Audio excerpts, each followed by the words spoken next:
Shalom, selamat pagi saudara yang dikasihi Tuhan Yesus Kristus.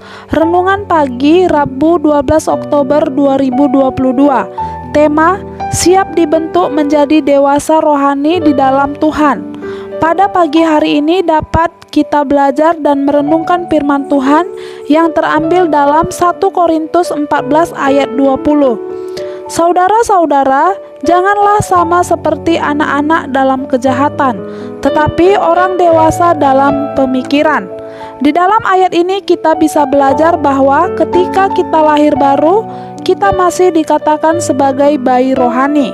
Dan ketika bertumbuh untuk menjadi seorang dewasa di dalam rohani, tentunya kita juga harus melewati fase demi fase sampai orang dewasa dalam berpikir.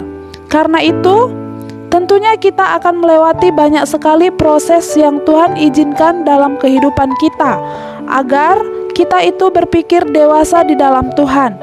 Dasar kita untuk menanggapi setiap masalah adalah firman Tuhan.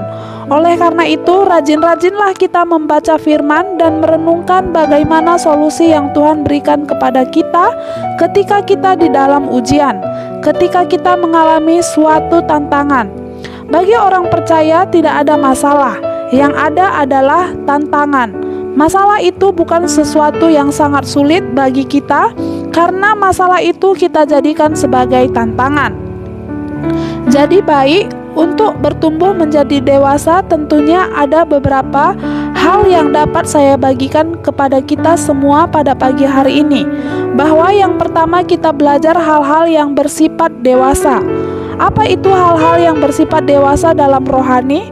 Hal yang bersifat dewasa adalah orang yang menanggapi segala sesuatu dengan tenang dan tidak gegabah dalam mengambil keputusan, dan orang yang berpikir secara luas dan dia menyadari bahwa kehidupan dia singkat dan menikmati hidup ini, dan dia harus tetap bersukacita karena hidup ini adalah perlombaan, dan dia harus tetap bersukacita karena di dalam kehidupan ini adalah sementara. Semua pekerjaan dan tanggung jawab masalah yang terjadi merupakan hal yang diberikan Tuhan kepada kita untuk menghabiskan waktu kita dalam dunia ini. Poin yang kedua adalah kita relakan diri untuk dibentuk oleh Tuhan.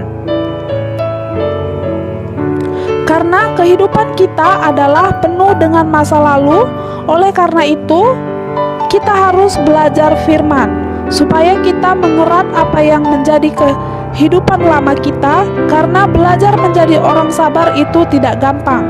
Kita mengatakan sabar itu gampang, tetapi melakukannya tidak gampang. Oleh sebab itu, kita belajar berbesar hati dan bersabar, dan biarlah keinginan Tuhan kita menjadi seorang dewasa yang Tuhan mau dalam kehidupan kita. Dan poin yang ketiga adalah dalam Petrus mengatakan bahwa kesudahan segala sesuatu segera tiba. Oleh sebab itu, tenangkan dirimu, kuasailah dirimu dalam segala hal dan berdoa. Berdoa itu bukan hanya di kamar saja, tetapi tenangkan hati dan bertanya kepada Roh Tuhan apa yang harus diperbuat. Langkah-langkah ini yang akan mengarahkan kita untuk menjadi seorang yang dewasa di dalam Tuhan. Roma 8 ayat 28 berkata bahwa kita tahu sekarang bahwa Allah turut bekerja dalam segala sesuatu untuk mendatangkan kebaikan bagi mereka yang mengasihi Dia, yaitu bagi mereka yang terpanggil sesuai dengan rencana Allah. Amin. Selamat pagi dan selamat beraktivitas. Tuhan Yesus memberkati.